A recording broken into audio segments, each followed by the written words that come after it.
This episode was sponsored by Magnum Ice Cream. Magnum Ice Cream believes in more chocolate, more sauces, and more of what makes you, you. If you know me, I love chocolate and I love Valentine's Day. It's a celebration of love and friendship, and what a better way to express these feelings than with the ultimate indulgence, Magnum Ice Cream. Whether you're planning a romantic evening with your partner for Valentine's Day or a fun-filled night with your gal pals for Galentine's Day, Magnum Ice Cream bars are the perfect addition to your celebration and the perfect pairing for chocolate and cookie lovers. Indulge in the moment, indulge in love, indulge in Magnum Ice Cream. Because when it comes to love, friendship, and ice cream, more is definitely more. Do you ever see a successful woman on your feed or in a magazine and think, wow, it must be nice to have it so easy? Well, think again. Behind that glossy cover or smiling face is a ton of hard work, countless failures, and endless learning experiences. I'm Rebecca Minkoff, and I'm here to tell you that success isn't a walk in the park. It takes grit, resilience, and a willingness to take risks. That's why I created Superwomen, a podcast that peels back the varnish and gets into the nitty-gritty of what it takes to make it as a woman in today's world. From luminaries and game changers to women you've never heard of but should, this podcast is here to inspire you to take your next leap, no matter how daunting it may seem. We'll explore the sacrifices these women have made, the highs and lows they've experienced, and the lessons they've learned along the way. So if you're ready to be inspired and learn from some of the most successful women out there, join me on Superwomen. Together, we'll uncover the stories behind the successes and prove that with hard work, determination, and a little bit of luck, anything is possible. Hey everyone, you're listening to Superwomen. Today's guest is Erin Lichy. Most of you know her from the Real Housewives of New York, but Erin's actually been working since she was 19. She earned her master's degree in sustainable development from New York University, and in 2023 was named one of New York's top real estate agent. In addition to everything she does on season 14 of The Real Housewives of New York, she also has many businesses, including one called Mezcalum, which, you guessed it, is an incredibly delicious, sustainably minded and sourced mezcal. We go deep on this episode about some of the accusations, i.e. her type A personality and why she is that way, but also what she loves to do and little unknown facts like she used to be a handbag designer. What? Anyways, it was a really fun episode to shoot this and get to know Erin. Take a listen. Welcome to the podcast. Thank you. I'm excited. I know I am too. I feel like we had that moment where I think you thought I was Tolly at the Glamour Awards. And I was like, I'm not Tolly, but I know she knows you. She's so cute. Yeah. That was a nice breakfast we had. I know. That was good. It was fun. Yeah. So it's Valentine's Day. Yay. It's Galentine's Day. Galentine's. Yeah. I feel like who celebrates Valentine's Day anyway? I mean, I'm not celebrating it. I know. Why same. bother? My kids get whatever. Well, we're going to cheers to this. This is a good celebration. Right? Eating ice cream. I mean, for breakfast, right? Uh-huh. Except I hate how I look when I take a bite on video. Delish. It's good. Like a mom. I have napkins for us. I'm bad. I don't have any. And I need it because it just fell into my shoe. Oh, shit. It fell into your shoe? I think so. Oh, no. That's okay. Chocolate in your shoe? Worse things have happened. Thank you. So, as we sit here eating our delicious Magnum ice cream, I would like to talk about things that people haven't read about you, haven't watched about you, because I feel like the internet can answer all those questions. And I would love to start with, pre-RHONY. Mm-hmm. What? I'm going to eat this whole thing, by the way. Okay, great. I'm gonna eat this too. I really shouldn't. Well, take it away from me at some point. Okay, well, if you want, it's right here. This is off camera. Okay. What was your path and journey and interest and work pre? Okay, so I'll give you my whole story. Yeah, I want it all. I've always worked, like even as a young teen. Okay, let me put this away before I eat the entire thing at 10 a.m., which I honestly would do. Thank you. It's delicious. So I've always worked, and then I went to college at 19. My mom was like, you should get a real estate license so that you can, because your family work summers. is in real estate. Yeah. Yeah. My dad owned a business in New York, like the Zohan. He had an electronic business. He's like literally so like stereotypical. But so she was like, get your license and you'll work, summers. So I got my license at 19 in college and started working summers with her in real estate. And then when I graduated, I had like different jobs. Like I worked with a friend of mine. You probably know the Rosens. Yep. Yeah. So Austin was a good friend of mine from high school, and he had started a new business, Jackson Jokers, which I'm sure I don't know if you've heard. Do you know Scott Lerner? Scott Lerner. No. Anyway, I worked with them on this like t-shirt line that they had. We'd go to like the Vegas trade shows. That was really interesting. And then I ended up, my mom had this building that was like really, so the way a lot of new developments will sell is just like completely bare bones. So you come and you basically look at an empty space. Some people like to purchase like that. Some people don't. But I find it really interesting to sell that way because you really have to sell a vision. Yeah. So it was really, it was like very, very raw. Middle of winter, my mom was like, listen, it's too cold. I can't handle this. Like, you sell it. I'm like, okay. So I think I was like 22 or something. I started selling this building and I did really well. So the head of new development for her company at the time was like, she's got something. Yeah. So he kind of plucked me from that, and I ended up selling 4 buildings, 4 new developments by the time I was 23, which then sparked my interest in new development. And so I went to NYU to grad school for sustainable development, got my master's, at the same time met my husband, got married. We started a fashion business, actually. You did? Yep. We Which had a was handbag line. Oh, hold on. I know. What was it called? It was called Erin Dana, and then it turned into Framework, which was like, we ended up selling the name actually to Frame, but it was a shit show. Like, I don't know how you do it. I would never go back into the fashion industry ever again. Like, I'm scarred. I'm scarred and I'm still there every day. Like, it's not for me. What was the worst part about it for you?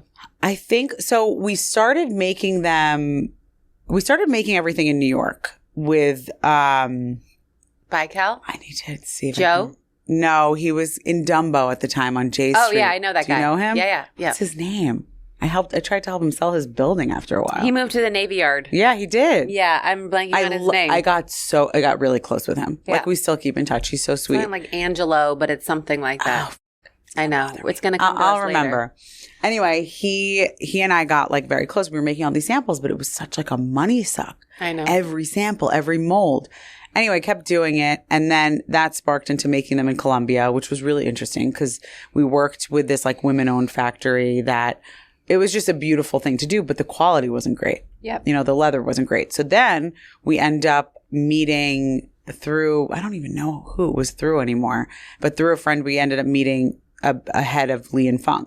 Okay. So we started making them at Li and Feng. We got very close with the president, like went to his 50th birthday. It was great, but their minimums were crazy. I know. Then we had a PR team, and I will not name, but they were very expensive and like kind of sucked us dry. It was just like the ketchup, I do. Yeah, So And what year was this? We started it in like 2012 or 2013. Okay. It lasted a few years. We then shifted. We came back to New York. Actually, my dad and his partners own a building a block away. Okay. So we were working on 38th Street. We had someone in-house making these like custom beach bags with, like bachelorette type things with their names on them. I mean, it was fine. We made money, but like it wasn't sustainable. Right. Was that hard to stop, or you were just like, let me get the fuck out? Well, my husband ended up like, we got into it, like really into it together, and we saw a lot of like light at the end of the tunnel. So he ended up leaving his law career. And we were doing it together. And then it got really bad. People actually don't know this. So this is a good story to tell. But we got to a point where we were like, we had no money. Right. Like, actually. Yeah. Like, I saw my car get repossessed. We were always like smart, and we always bought real estate. We bought property. We flipped it in Hell's Kitchen. We did really, really well. And then we bought something in Bushwick, built that, and ended up doing really well with that. But we had to move out of it because it was like we couldn't afford it. Wow. Yeah. So best thing though that ever happened to me. I mean, I think that sometimes those things teach you so many lessons. Yeah. And to come back from that, you have a strength of like, well, I've almost lost it all. If I can survive that, I can survive anything. Mm-hmm. I mean, we've almost lost it all way too many times to stomach. So when you decided, okay, I'm done, Were you I had just had my second baby. Okay. So it was like, this can't, I mean, I can't be in this stage when I have 2 kids. Yeah. And a small child that I have to like care for, and I can't even. And your car got repossessed. Yeah, like I can't afford my car. Like this isn't working. Right. So we both kind of were just like, we got an offer, which was actually very helpful to sell the name, and we took it. Yeah. And we were just like, all right, what are we gonna do? And so my husband was looking for like law jobs, like going back into big law. I mean, he was a big lawyer for a while at Kasowitz, actually.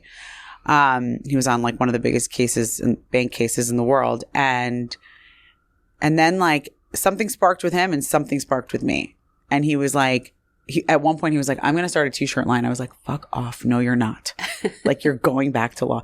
So one day he was like, I remember he was sitting in like the penthouse of our like townhome. And he's like, he woke up the next day. He was like, I have this incredible idea. I'm going to start my own thing. Right. In entertainment and startup law, because I know how to do it now. Right. Because he was our attorney. Yeah. And he really crushed it. Like, he's one of the biggest, you know, whatever it's called, IPO, trademark, and like IP. Thank you. I just said IPO. There's the dits in me. And trademark and entertainment attorneys, you know, in the industry now. And I went back into real estate, started working for Frederick, and You didn't want to go back to work with your parents. I never really like work. Like I had my license with my mom's firm, and I would help her sell. Yeah. But I never really like worked for her. Okay. You know what I mean? Yeah. But no, the short answer, no, I did not want to work with my mother again.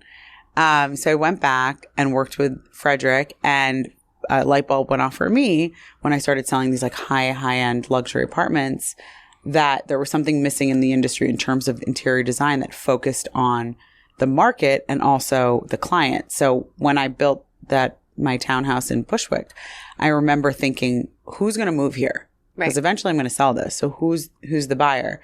And I knew that they were going to come from the East Village or Williamsburg. And they were probably going to want more outdoor space, which is what they can't get where they are now. And I got a buyer from the East Village and exactly wanted the things that I put into it, which was a lot of outdoor space. Yeah. And I was like, why don't designers and architects think about this? Yeah. So then I started my interior design business, Homegirl, which is great. And it like blends, you know, trend forecasting, which I learned from designing, and real estate. Wow. Yeah. And you had that, and you still have that. Yeah.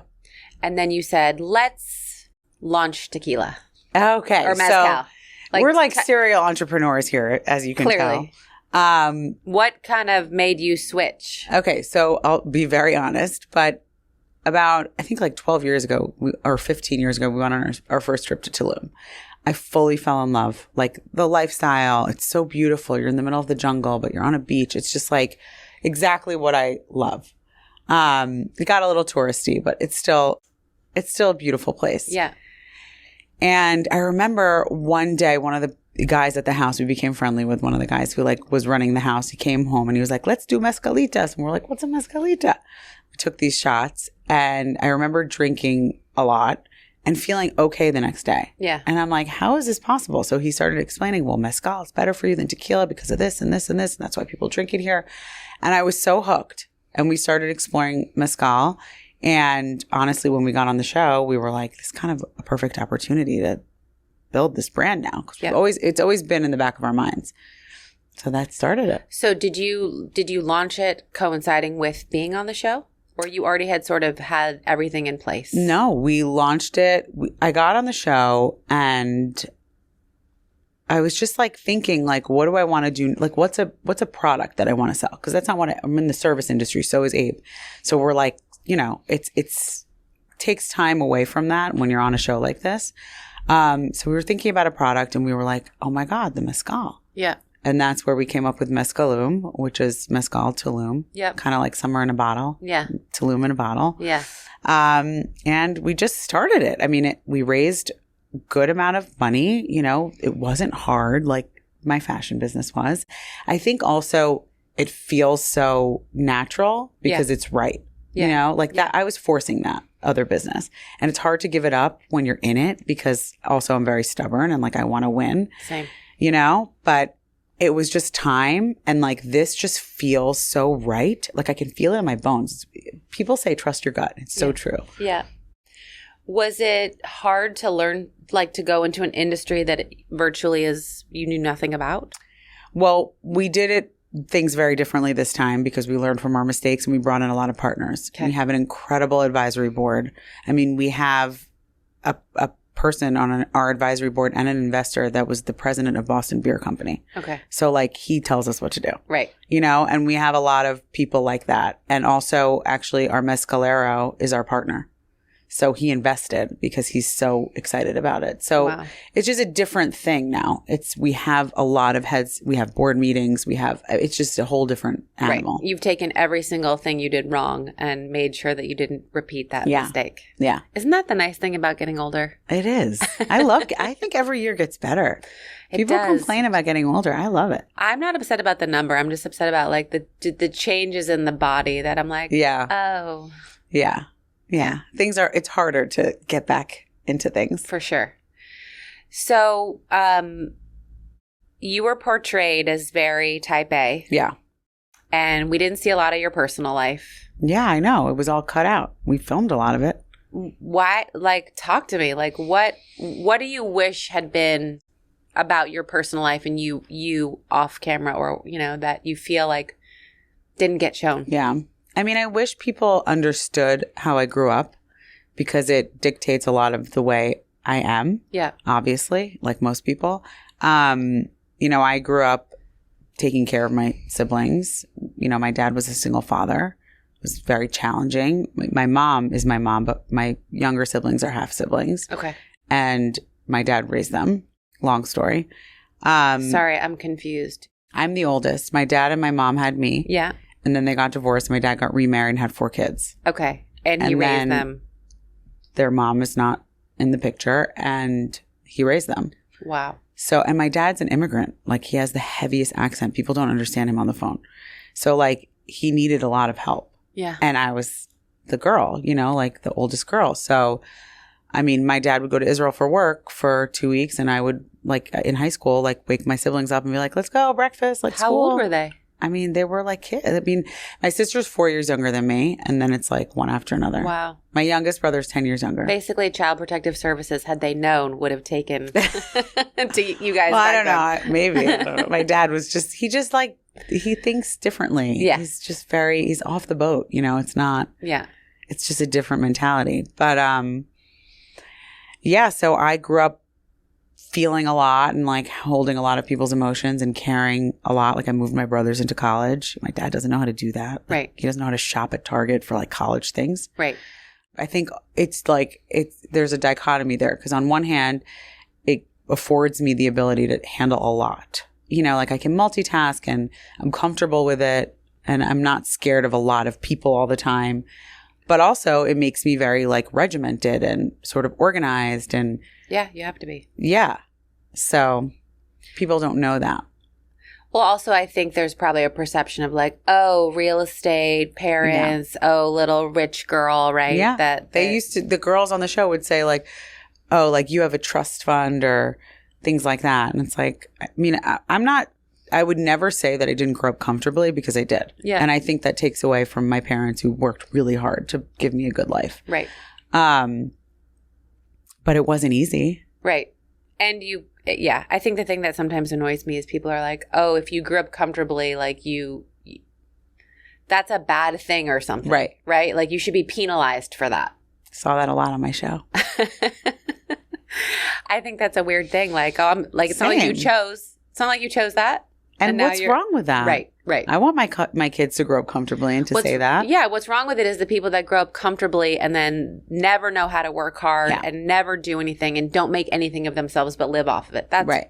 It's actually sad for them. Right. Right, because they never know the joy of getting your car repossessed or on my side being kicked out of my apartment or Con Ed waiting did for that me happen to you? downstairs. Yeah. Oh my God. Yeah. My roommate was like, you haven't paid me. And I was like, you're right, I haven't. And I'm gonna. Yeah. So you felt like you wish that side of you would have been more showcased. Well, there were like beautiful conversations with, my dad and my siblings. I took my sister to buy her wedding dress because that's on me to do that. Yeah. So there were like these beautiful moments that I think made me like a real person. Yeah. And none of that was shown. And there was also in the Hamptons one point where I broke down. Really, Jenna like said things that got me. Like she understood me, and she was like, you know, you're 35, like you have a house, like you have kids, you have 2 businesses. And she like laid it all out, and I started sobbing because I was like, it is a lot. Like sometimes it's a lot. Yeah. It's just a lot. Yeah. You know, all the things that I need to like keep up with. And sometimes like a friend will text me and be like, you haven't checked in on me. And it's like, oh my God, now you are complaining because Right. I have to check in on you too. Like it Right. just doesn't end. Right. So I think sometimes the amount we are giving is so much that you don't even realize it. yeah. Whether it's work and making sure, because it's your business, that everybody's happy, and then kids, husband, like it's a lot. Yeah. And I think as women too, we like, I mean, my husband does a lot, but he's not going to make the doctor's appointments. Right. He doesn't know. Like he just doesn't do those things. Right. Right. So it's on you. It's on mom. So how do you sort of stay calm? Because you're very calm. I mean, I've only hung out with you like this is our 3rd time. No, I'm pretty calm. I don't know, actually. Okay. I don't know. Do you ever freak out? Yeah, of course. Okay. Yeah. But I think when you have a strong base, you know, like I'm super close with my dad and my siblings. And I think like the fact that I can, and my mom, but we have, you know, mother-daughter situation that goes on sometimes. Oof. Yeah.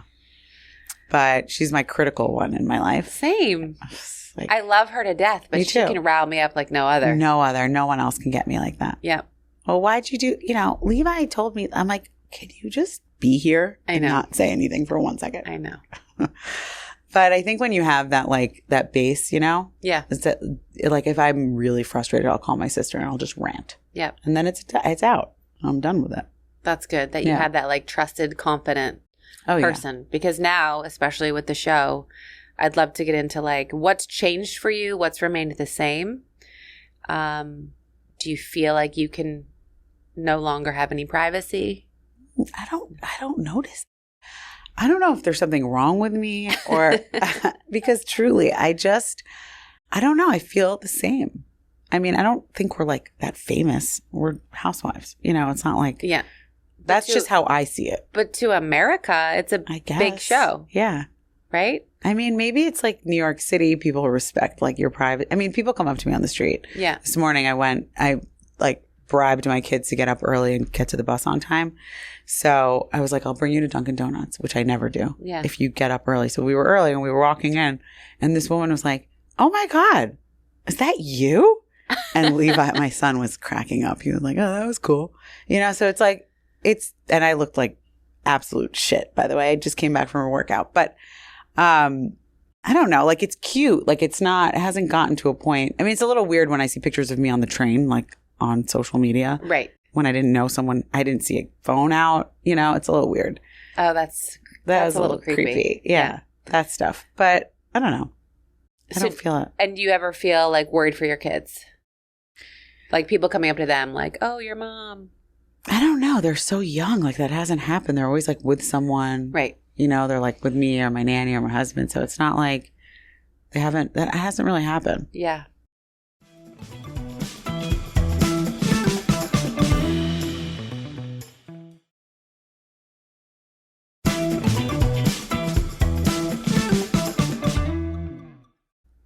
So what would you say, you know, for the mezcal, like your goal for it? I really hope to change the industry in a way that's meaningful. And What do you want to see changed? so I feel like now is a time where people are exploring, you know, people are sober curious or people are still drinking really heavily and they can't figure out how to get out of it. And my lifestyle is one that I feel like a lot of people ask about. Like, how do you stay fit? Like, what do you eat? Do you drink? Like, and whoever watches the show, they see like, I'll get tipsy, but I never get like wasted. I just don't really do that anymore. Yeah. And I think what's so beautiful about mezcal or really any spirit that you vetting, you know, that's good quality is that you can sip it and have a good spirited night and then have a great day the next day. Right. You know, the problem is heavily drinking, and I would never promote that, but also like the mixers and the sugar and like crappy wine. That stuff gets you more hungover than just a good, proper spirit. Right. You know what I mean? With like nothing in it. I drank wine from a restaurant on this trip that I was on recently. And I think I had like 3 glasses, which is, one too many probably. But I was hungover the next day. Yeah. Spins. Like I felt nauseous. And I had been drinking like on the trip, but I didn't get that feeling. Not once. Right. So I think it's like paying attention to what you're putting in your body the same way we pay attention to the food that we eat. Like I'm very conscious about what I'm eating and where I'm getting it from and, what the ingredients are. But people don't think about that when they think about their spirit, and they should. Yeah. So what's different about yours? Is it organic? Is it harvested differently? So a lot of things. First of all, it is made with espadín and quiche is a wild agave, and it's hard to come by, and it actually has health benefits, believe it or not. First of all, people don't realize that tequila and mezcal are very different. Yeah. So tequila is a type of mezcal, but mezcal is not tequila in the sense that tequila is only made from Blue Weber agave, which is heavily industrialized. The way you make tequila is like super industrialized as well. It's not like the organic process. Mezcal has to be, by Mexican law, also 100% pure agave, while tequila does not. It only has to be 51%. Okay. So that's where you're getting like hidden additives and sugars, vanilla extract. Like that's why sometimes it tastes creamy. Mezcal literally is just pure agave. Wow. So doctors will say, if you're going to drink anything, you should drink mezcal. I'm going to switch on the rare times that I drink. I'll send you some. Oh, exciting. Yeah, it has it promotes gut health. Like it's got a lot of these things. You should never drink in excess, but in moderation, it's not bad. And ours is 0 carb, 0 sugar. Also, first of all, we're sustainable. So any agave plant that we cut down, we plant 7 more. Everyone in the factory has a piece of equity. There's half are female, half or more that work in the factory are female. Wow. Yeah, so we're approaching this differently. Yeah. This is meant to be in collaboration with the people of Oaxaca, not to like take anything away from it. Yeah. And we're also have a charitable aspect, which is, and I'm a sustainability person, which is working with this man who created a charity in Tulum. You've been? I've been, but okay. 11 years ago. Okay. Did you notice the seaweed in the ocean?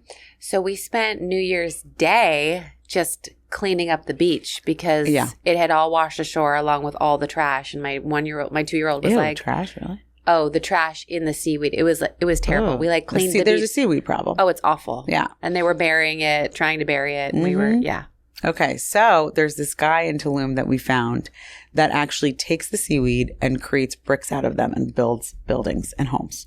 Wow. So we are contributing to his charity as well. Oh, that's actually awesome. Abe is helping him get it to be an official charity. Oh my gosh. Yeah. That's incredible. Yeah, it's fun. Makes it worth it. Yeah. Well, I love that you're using this opportunity and doing it right. Yeah. Because some people would just slap their name on something and who cares where we get it from. But it seems like you've really thoughtfully looked at every aspect of this. Yeah. So now that you're managing, kids, mezcal, your interior design, the show, how does that work in your life? So I actually called my therapist who I hadn't spoken to in a while, and I was like, help me. I was like, help. And she's so amazing. She was like, okay, this is what you're going to do. And we sat down and we categorized each portion of my life and put bullet points under each one. And it was like, she's like, look at this every day and achieve what you want to achieve from that list every day. You don't have to do each one every day, but you have it. And every month you rewrite it. And it's like, these are the action steps to take for each one. That's what I do. And it's really helpful. Yep. Yeah. I have a quadrant. You do? Yeah. That's great. Yeah. And it's a separate list for everything. And I look I'm at a big list person. So. Big list. We have but I need to write it down. I can't have it in my phone. Oh no, I have a planner. Yeah. It's like this big. Yes. People make fun of me. I take it everywhere. Yeah, same. It's huge. It's actually called the Law of Attraction book. It's so embarrassing, but it has it all organized, so I use that. Oh, that's nice. So that calmed you down? Fully. Just having it written by my hand in a book that I look at. Yeah. And also I think writing it down makes it stick with you for longer. But yeah, that helps a lot. And would you say that on the times when you're filming, it was like, oh my gosh, I still actually have a business to run. And how did you do that? At one point I was like, you guys have to come with me because I can't film without going to my clients. We have an install. And so they came. Yeah. And actually it was crazy because it was, of course, the one time my contractor was walking on the planks and fell through the ceiling of the neighbor. I'm like, how does this happen the one time they're here? But it was like crazy.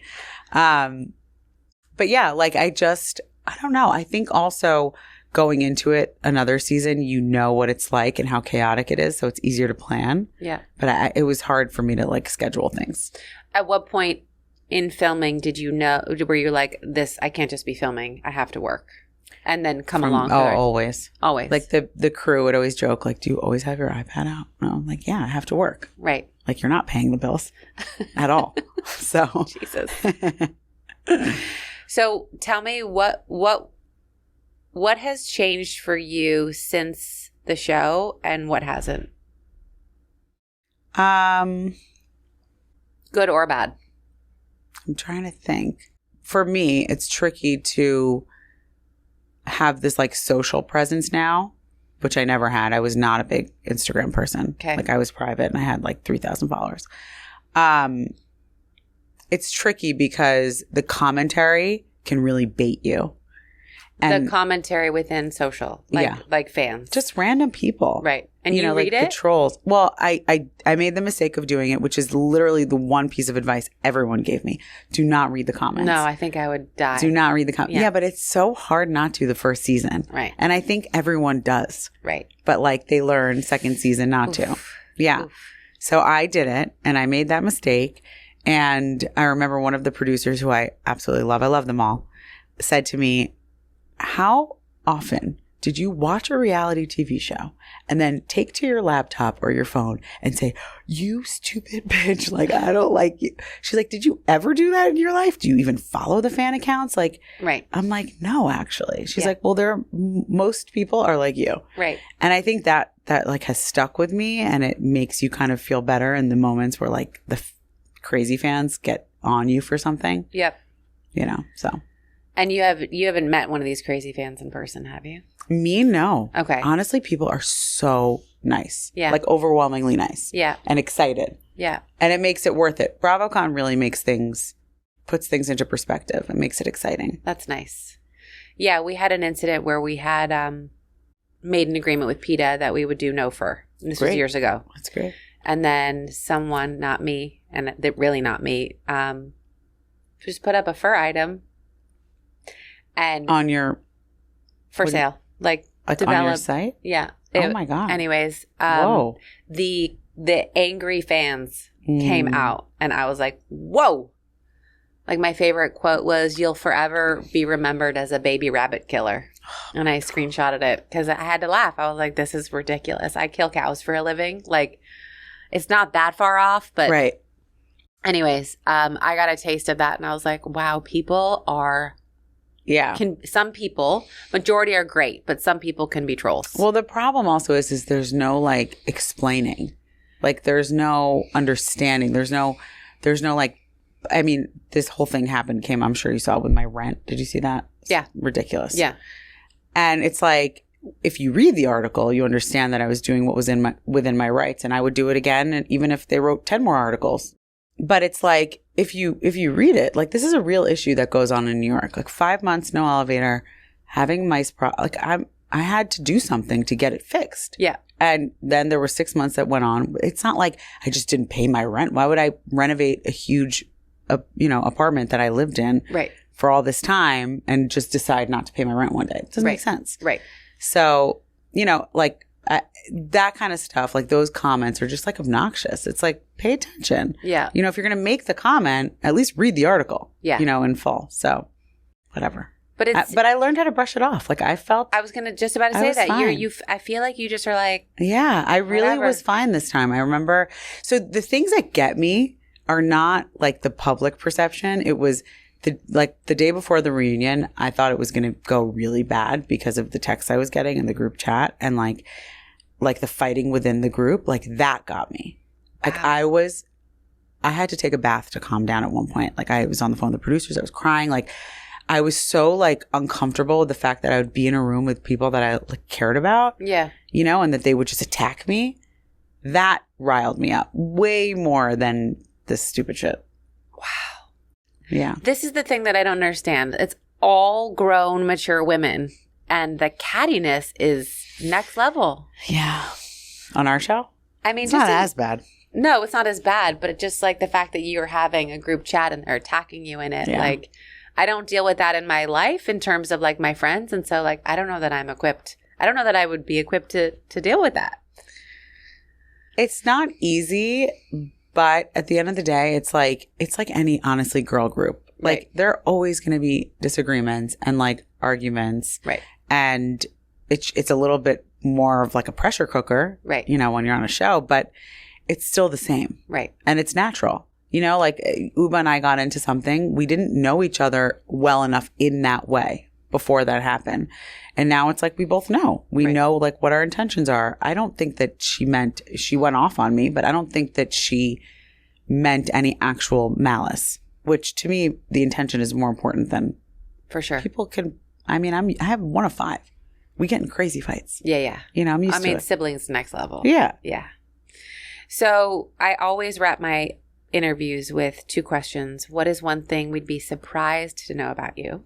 Okay. Is the first question. It can be funny, it can be embarrassing, it can be a skill. I'll give you 2. Okay. 1, no one would ever think that I ran the New York City Marathon, but I did. And that was Wow. a bucket list. Did you train for it? Like barely. What? No, I'm not a runner. I How do you suck just at running. run? How do you just Well, I run? ran like 10 miles. That was like my longest one. Okay. It was awful though. I hated every minute of it. Hated. Did you have a good time?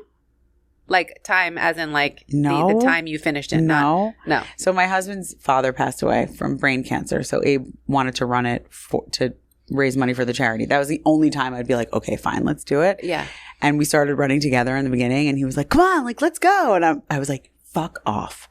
I'm like, you run on your own and I'll meet you at the end. Like, I cannot deal with this. So he had to wait for me like an hour and a half. Oh my God. I hate running. And then let's think of something funny and embarrassing. I'm trying to think. I mean, love that there's you're so going for the many. funny and embarrassing I know. one. There's so many. It's disgusting. But I can probably eat 2 like huge bags of Smart Food cheddar popcorn in one sitting. Wow. I know. That's a lot of fiber. I know. Is it? It's fibrous? Popcorn? Yeah. Oh, good. Yeah. Good. Okay. I mean, I don't recommend it as like but a Smart fiber Food is to- like the shitty one. It's terrible I for love you, it. but It's so good. I'm It like is addicted to popcorn. I could eat like a shitload of it. oh my gosh. I know. It's not good. And you remain your lithe self. No. This is like workout. That's why. What is this routine that you do that you can be this way after 3 kids? I mix it up. I do. Like I did Barry's this morning at 6 a.m. Oh, wow. Yeah. And you get up early all the time like that? Not all the time, but I like to wake up at like 5:30. Like 5:30. Always been that way. No. Oh. Oh my God. I was such a sleeper. I was like a late sleeper. When did that change? Because, Kids. okay. Because if I don't wake up early, I feel like I have no time to myself. Yeah. And I need like an hour. Yeah. I need an hour before I work out. No, 30 minutes. Okay. To, like, so have a you wake coffee. up, you have a coffee, then you do your hour-long workout. Yeah. Then the day starts. Then the day starts. Wow. I Yeah. admire that discipline. I mean, it's not every day, but a lot of days. Yeah. Okay, so my last question for you is a piece of advice you would love to leave listeners with, either that you learned the hard way or someone gave to you that was helpful. I think this goes for every aspect of life, but I'm going to give this to your single listeners because I feel like a lot of people have been asking me questions about like how I met my husband and what advice do you have for like your single self. Don't put pressure on yourself.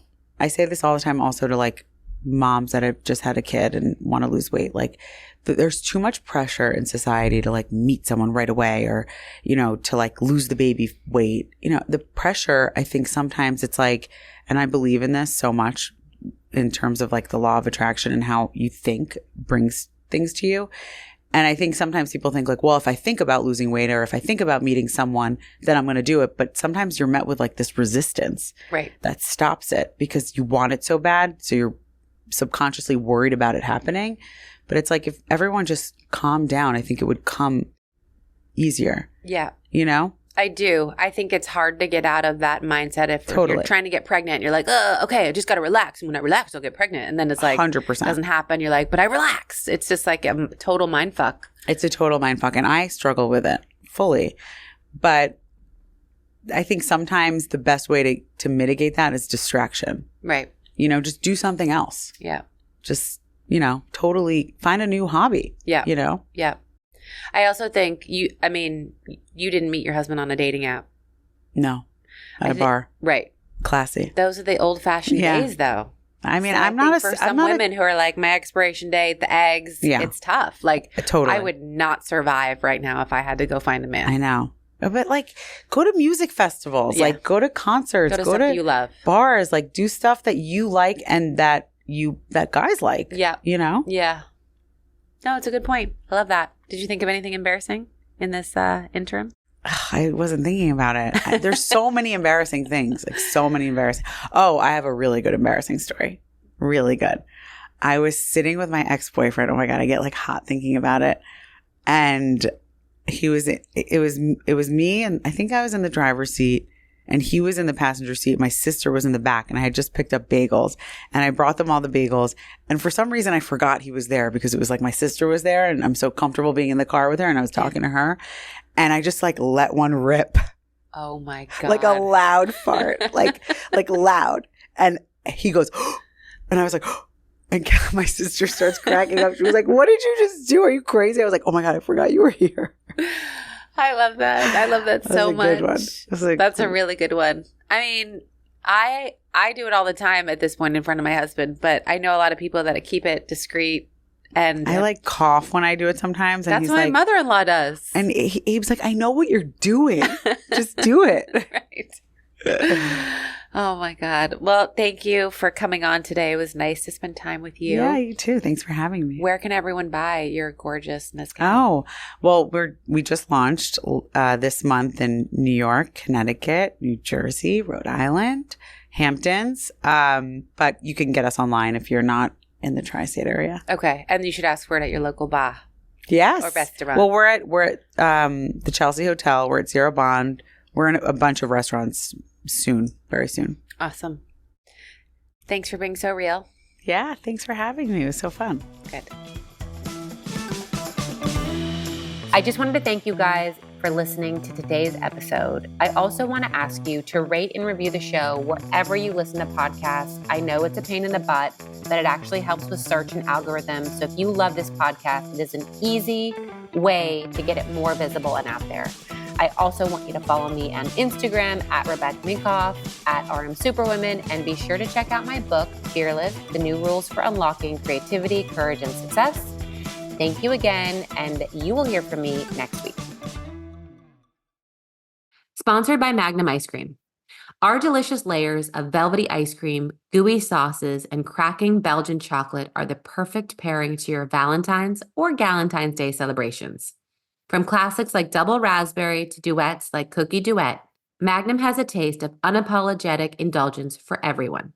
Indulge in love. Make your Valentine's or Galentine's Day extra special with Magnum ice cream.